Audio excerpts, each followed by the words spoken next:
I first met Stephen Leroux in 2018 during a visit to Charles Heidsieck in Reims. He greeted me with a warm smile and friendly handshake before getting down to tasting business. Unusually, we started with Charles Rosé Reserve. He told me, "We like to start with a non-vintage rosé as the amount of reserve wine is twice less, at 20%, with just 5 to 6 years of age. In our Brut Reserve, it's the opposite with 40% reserve wine at an average age of 10 years. It was a pivotal moment that reframed my mind to appreciate the significance of the reserve wine system in creating Charles's unequivocal style. Their proportion and age has a massive effect on the body of the wine, and indeed the non-vintage rosé was far fresher than the non-vintage Brut. Charles's characterful sourcing of fruit, notably the inclusion from Montgueux and generous and masterful inclusion of reserve wines in their non-vintages, sets the scaffolding for the Maison's cathedral-like structure, richness and complexity. In this interview, I talked to Stephen about Charles's defining style, but also how it's evolving, as well as the rise of Charles under his leadership and through the incredible work of former and current chefs de cave. So welcome, Stephen. It's great to speak with you today. Charles Heidsieck is, in my mind, one of the truly great maisons of Champagne, known for its unmistakably rich, complex and textural profile, but also a cathedral-like structure and scintillating energy, something that is particularly celebrated across its non-vintage cuvées. Can you explain the profile of the house and some of the key approaches and decisions that are made to bring this incredible stylistic profile to each champagne? Hello, Sarah. Nice to see you again. Well, that's a very elaborate, complex question. Just trying to figure out how I can answer that in a clear way. I would say that Charles is very well known by wine freaks, the wine gurus, I would say Charles lovers, to be one of, not the, but one of the master blenders of champagne. We like to be known and appreciated for the quality of our Brut Reserve, you named it, which is our non-vintage officially, or should I say multi-vintage? And that's exactly what it is. It's a blend of a huge array of reserve wines going up to 25 years old and topped up and complemented with wines of the new harvests. I actually like to say that the history of the bottle Brut Reserve starts somewhere about 25 years prior, because we do add some wines from the 1990s. We're now in 2023. So we have some wines from 1990, maybe 1 or 2%. And these wines we call them the spice wines. They give exactly as spice curry or salt and pepper. They will give the flavor and the spirit of a dish. And if you don't have that, you cannot make a bottle of Charles Heidsieck. So I would say what characterizes us is the depth, the complexity of the reserve wines, the quality, where they come from, the way they are kept in tanks at cold temperature for years and years, non-shaken, non-stirred, and then eventually blended together. And that's really quintessentially the style of Charles Heidsieck. Complexity, breadth, and depth.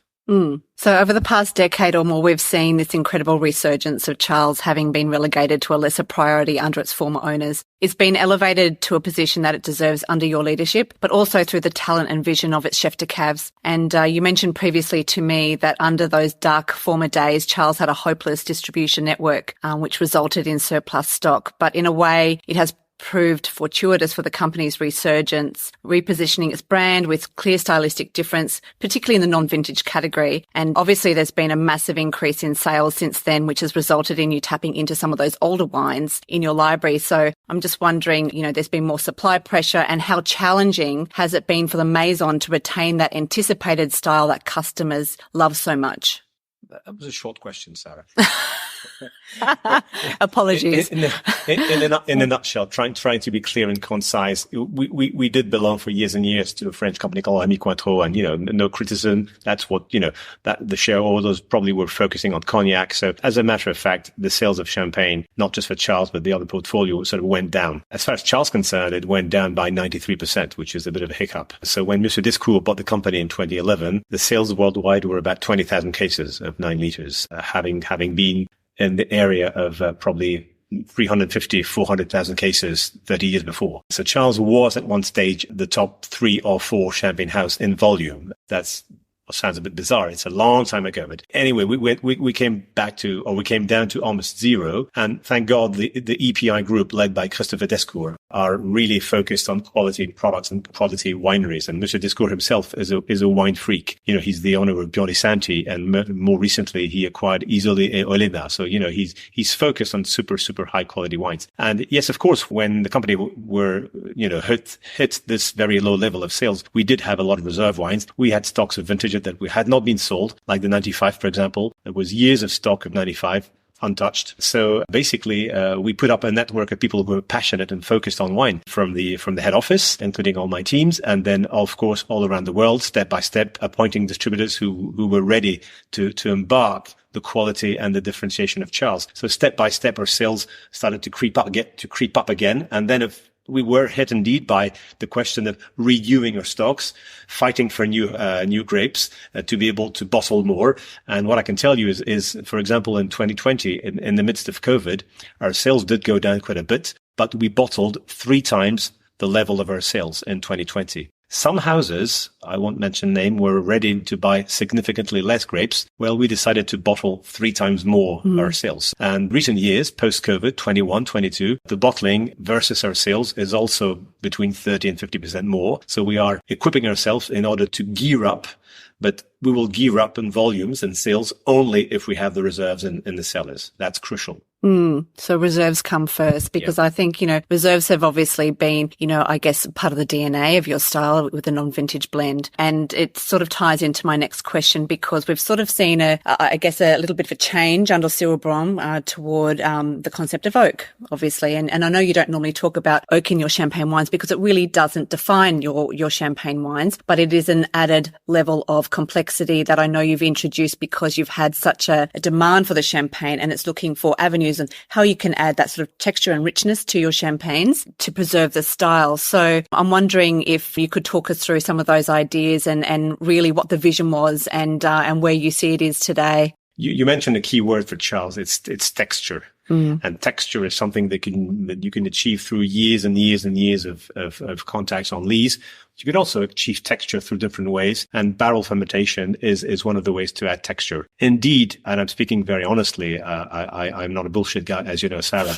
In 2020, 12, 13, 14, we were still selling nothing, and we had huge reserves. So basically the new Charles had the non-vintage had almost 7, 8 years on lease, which is fantastic, but it's bloody stupid if you're selling a wine at a fairly modest price, and you sell it at the price, and the wine itself has the quality of a prestige cuvée. It doesn't make any sense from a business point of view. So you have to find a medium way, you know, and the medium, what we are aiming with at Charles with the various chef de caves is an aging about 4 years on these for the Brut non-vintages, and then up to 7, 8 on the vintages, and about, 8, 9, 10 on Blanc de Millionnaire. So that's the key thing we want to achieve. And by doing that, we are heads and shoulders above most of our competition. So one way of looking at compensating some of the very, very old reserve wines and bigger quantities of reserve wines was to add a bit of a new wine texture, and we achieved that by oak. And indeed, in terms of communication, it's not like suddenly Charles is going to barrels. No, it's not in our DNA.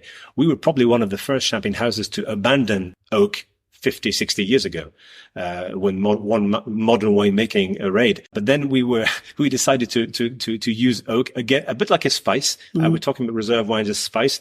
Oak is one way of producing wine, of course, as we all know. It's still very moderate at Charles. It's between 7 and 10%. So it's still very modest. And of course, we use old oaks. We don't want to extract too much vanillin. We don't have concepts of making vanillic wines. We just, for some crus, essentially Chardonnays, we use oak to ferment our wines. And we have approximately 500 barrels at Charles. And we have quite a unique way of handling that. We don't store all the barrels in our winery. We spread them around in the stores and the wineries of our partners, some growers, some cooperatives, so that we produce the wine in our barrels, but in their premises. So they're very proud of doing that with us. Mm-mm. So what sort of barrels do you use, or is it just a collection of different things depending on what your partner's preferences are? No, basically, it's our preferences. It's actually our barrels, but located in their partner's premises. So we own the barrels. So we buy secondhand Burgundy barrels, essentially. So 3, 4, 5 years old. Nothing really very original here. Mm-hmm. And what sort of experimentation did you go through in order to arrive at that position and also the percentage? It was really step by step because, it's the oak market is quite difficult to access to quality, even secondhand quality oak barrels is not that easy because a lot of houses also want that. So it was very modest. It was 50 barrels, then 100, then 200, 300. And we were testing different crews. So we came to a little bit of a hierarchy in the crews that would be able to support the barrel fermentation. It's essentially for us, the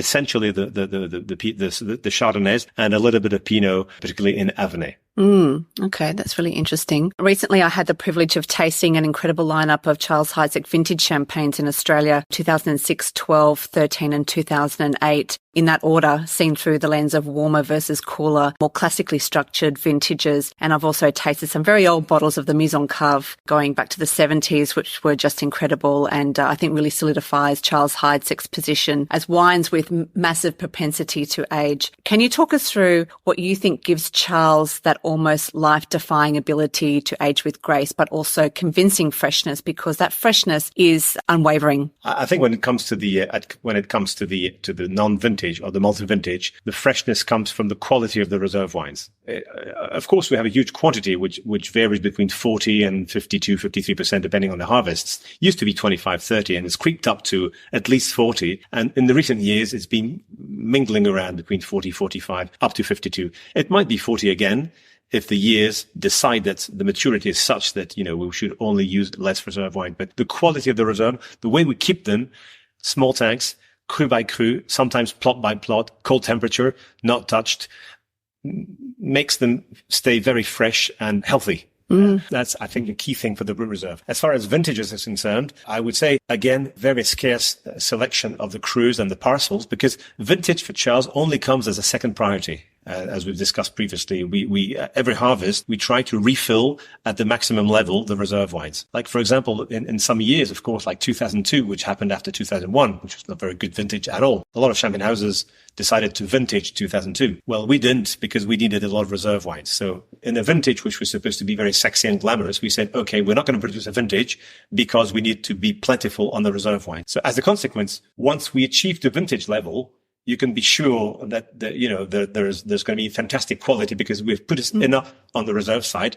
And if we do a vintage, it's because we have an opportunity to produce, but it's always very limited. The average bottling of vintages in the recent years is between 50 and 100,000 bottles that we sell over 2, 3, 4 years. So it's super, super limited. So when you're producing only that much, that little, if I can put it in other words, you're very selective in the quality of the grapes. And hence you have a lot of freshness and ability to age. Have you had any personal surprises when you've been tasting through some of those older vintages or the Maison Cave? Is there anything that really stands out to you as a personal favourite that you think, wow, that's impressive? It's sometimes in different difficult or little odd vintages that you have some surprises. For example, 2006, we produced a vintage 2006 and Blanc des Millénaires 2006. Well, if we look at Blanc des Millénaires 06, for example, initially it was, to be honest, and I think the whole wine community will agree on that, it was quite warm, quite ample. I wouldn't say jammy because that would be offensive, but it was quite rich and opulent and kind of big in your face. And 2, 3, 4, 5 years after, the terroir effect came back. And if you taste Blanc des Millénaires 06 today, it's one of my favorites because it still has this kind of warmth, but you have the acidity and the minerality and almost chalky aspect, which is coming through. And for me, that's the secret of great wines. So of course, we have a large selection of fantastic vintages, which we all love, 82, 83, 81. But again, in some recent years, 06 for me is a nice way to stand out Charles wines. I remember Cyril Brown once saying that at some stage it stops being a Blanc de Blanc and it starts being a Blanc de Millénaire. Yep. It takes on a very unique character that no other champagne Blanc de Blanc can testify to. Yeah, and I think that is the case for the 2006. So Charles Heidsieck and Piper Heidsieck have got a common ownership, through the EPI group, and it was a big deal last year when the company announced it was B Corp certified, an extensive and rigorous process involving assessment of your social and environmental influence. And this is in addition, of course, to the certification that the Maison has with the region's VDC certification process, and also the more localized look at sustainability and France's HVE equivalent. So can you explain the impact this has on your approach in the vineyard and in the cellar? We, as you rightly mentioned, we are part of a group that owns two champagne houses, Charles Heidsieck and Piper Heidsieck. And although the houses are clearly different in terms of management, sales, commercial teams, chef de cave, we do share a lot of assets, particularly in the winemaking team and in the vineyard management. So this certification was something that was generated in the middle of COVID. The process started in 2020, and quite a few of our colleagues were implicated in running this process. So the certification was granted last year with a high score immediately. We got one of the highest scores of the B Corp, the B Lab certification. And for us, it's a philosophy and also a course of action, because it means that all of a sudden you're gearing yourself to excellence. Excellence is something you cannot reach, you cannot obtain, but you can try and be tangential. So we try to work as much as we can in terms of sustainable viticulture. We are not organic. We have a couple of hectares which are organically farmed, but this is more to do tests. And I don't think any of us have conclusions yet on as far as my recent discussions on that. But in terms of sustainable viticulture, we do as much as we can, limiting the pesticides, herbicides, and fungicides. And we try to, and it's also a philosophy that we try to persuade our partners to follow, the cooperatives or the vignerons. The whole future of Champagne is sustainable viticulture. We have a lot of work to do there. Of course, there's a lot of organic and biodynamic farm vineyards. We think that the future of Champagne is sustainable growth with step-by-step more experiments on how to limit the water, of course. We don't use water to irrigate, but you can use water when you have young vines. That's authorized. And of course, yes, all the the farming the grass to see how that fights against the vine fruit. And it's a big subject in Champagne. And so we touched a little bit before on the grower network that you have and how important that is to bring into the fold along these lines of more sustainability to support the agenda that you have as a Maison. And just wondering, how does that work at Charles Heidsieck insofar as bringing your growers on board to be aligned with your ultimate, the best practitioners that you possibly can be when it comes to sustainable viticulture? I don't have a ready-to-use answer on that one. It's as I said, it's a philosophy. The whole subject of VDC, viticulture durable en Champagne, is now completely at the fore. It's at the top of the agenda of all the champagne houses and Union des Maisons de Champagne. And a lot of growers have understood that. Growers and or cooperatives. In a way, in the future, if you want to continue to supply grapes to some houses, including us, you will have to be certified. Now, of course, it could be a bit of a head-to-head bullfight, because at the end we will always need vineyards. We will always need grapes. So if in 10 years nobody's certified, we still need them. But of course, what we are doing collectively is putting a lot of pressure essentially on the cooperative and the big organization of cooperatives, because then they can filter it down to their adherents or growers. I think everybody's understanding that. It's the way forward for Champagne is producing quality wines which are diversified with a lot of singularity, and we all need to embark on that momentum. So you've had a bit of a step change in chef de cave over the last 12 months, with your much loved and respected chef de cave Cyril Brun leaving and Elise Losfeld being appointed to the role, formerly of Moet Hennessy. And I met with Elise quite recently and super impressed by her. Her transparency, her technical prowess, and really down-to-earth attitude was really inspiring. So what has Elise brought to the role that stands out most to you so far? Ability to learn and ability to shake all her certitudes. She's extremely bright. She's worked for 10 years with the 4 chefs de caves of the Moet Hennessy, the Moet Chandon division. So, Dom Pérignon, Moet Chandon, Mercier, Ruinart. So she's worked with all these guys who are tremendous chefs de caves and the tremendous winemaking team at the Moet Group. And so she had kind of transversal role. So of course she was able to work with different kind of specifications, different personalities, specialities, of course, and she was able to learn a lot. And she comes from a winemaking family in Montpellier, Château de Languéran, from her mother and grandmother. So she's always been raised in philosophy of winemaking. And so what's stunned me immediately is her capacity to try to forget what she knows in terms of, being able to absorb new things. So it's a lot of theoretical knowledge that you have through her university of agronomics, but also putting on the sideways what she's learned in her previous roles and getting, to learn what she has to learn as far as Charles Heidsieck is concerned, of course, and the combination of both will be fantastic.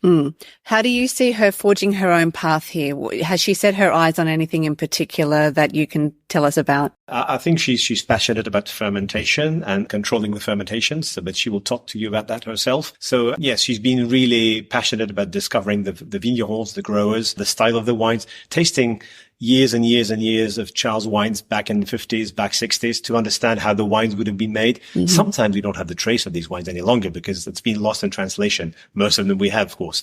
Nearly all of them, but there are the odd wines. You don't really know how they were made and what the vision of the Chef de Cave. So it's very interesting to try and work or figure out what the Chef de Cave had in mind when he was producing a 1961 Royal. So that needs a lot of humbleness, and she certainly has that. So we're currently in the middle of Harvest 2023, a complicated year by anybody's standards, and one that some people have said is a vintage of precision, requiring a great deal of caution and management, plot by plot, row by row. How is Charles managing right now? We're kind of doing okay in terms of our vineyard. Of course, we can manage with a lot of precision our vineyard because we have our own teams, but then we still have to buy about 85% of our grapes. So we depend on the thousands of growers and dozens of cooperatives. So it's a very, very catch-and-22 situation. I mean, the Chardonnays, globally speaking, are in good condition. The level of sugar was quite high. The acidity is holding. In the Pinot Meunier, it's not as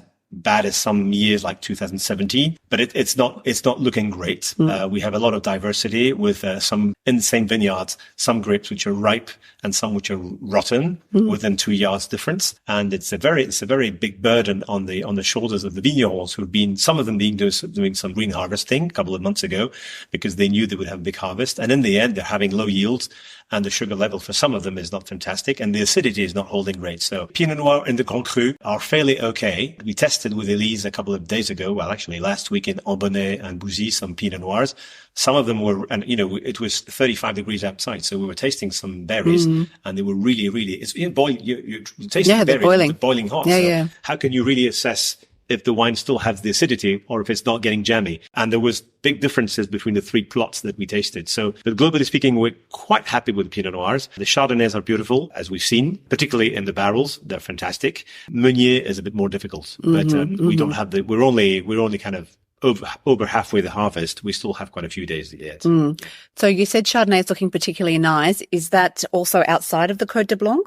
So where you're sourcing, because you do look for Chardonnays that are particularly a little bit more textural as well, not just for the Blanc de Millénaire. So what are they looking like? Well, we tasted the Chardonnay. I didn't taste myself because I wasn't there, but in Beton, in Cézanne, but I was told they're beautiful. And Elise and I were in Montgueux last week and we tasted some beautiful Chardonnays there. Yeah. Back Friday. So basically the sort of first couple of days of the harvest. I think Côte de Bar's looking generally pretty good. Yeah. Some of the harvests are quite low because they were affected earlier on. Globally speaking, of course, the key thing about this harvest is the gigantic size of the grapes. 35 grams average bunch versus 160 in the past 10 years. And also they're very, very tight. So sometimes they're very difficult to cut because they are completely surrounding the cane or the wire. So it's quite difficult to cut them. But sometimes, astonishingly, you have a grape which can be green on one side and overburnt on the other side, which is the kind of thing we saw in 2003, for example, many years ago. So in a year like this one, does it change your strategy a little bit insofar as where you're sourcing the fruit from? Because you can source obviously through cooperatives, growers, and you can pick and choose what you need. Does your strategy change a little bit to source for more healthy fruit, for example, than I guess more traditional channels where you would normally go? Because they may be affected. What you try to do with limited means, because you don't manage these people in a hierarchy way. But with corporate, you try to suggest them the time of picking, of course. So that's the one thing we can do. But with limited with limited means, because this year there is so much fruit that the cooperatives are really bombarded with boxes of wine, of grapes coming.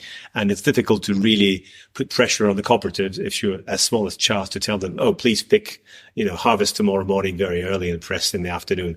So I guess we're trying to do the itinéraire of the grape cutting along the maturity cycle and the acidity cycle, but it's as good as it gets. Well, we certainly want more, Charles, that's for sure. And we wish you all the very best for harvest. It's going to be interesting to see what the outcome is and to taste the juices as we go along, and also to taste the Vin Clair early next year. So let's see how we go. So all the best for harvest, Stephen. And thank you so much for joining us. Thank you, Sarah. Thank you very much. And see you soon down under.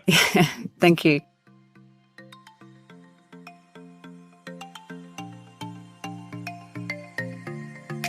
Vine & Bubble is a boutique and independent information source dedicated exclusively to telling the real story of champagne. It was launched by me, Sarah Underdown, in November 2018, after almost a decade of working in the champagne industry as a recognised writer, educator and presenter. Vine & Bubble brings together a network of Australian wine journalists, sommeliers, educators and industry representatives as regular contributors. As a team of champagne lovers and communicators, we are thrilled to share our united passion with wine-loving audiences. To read more about champagne, to subscribe to events in Australia and learn more about opportunities to join us for experiences in champagne, visit vineandbubble.com and register your details.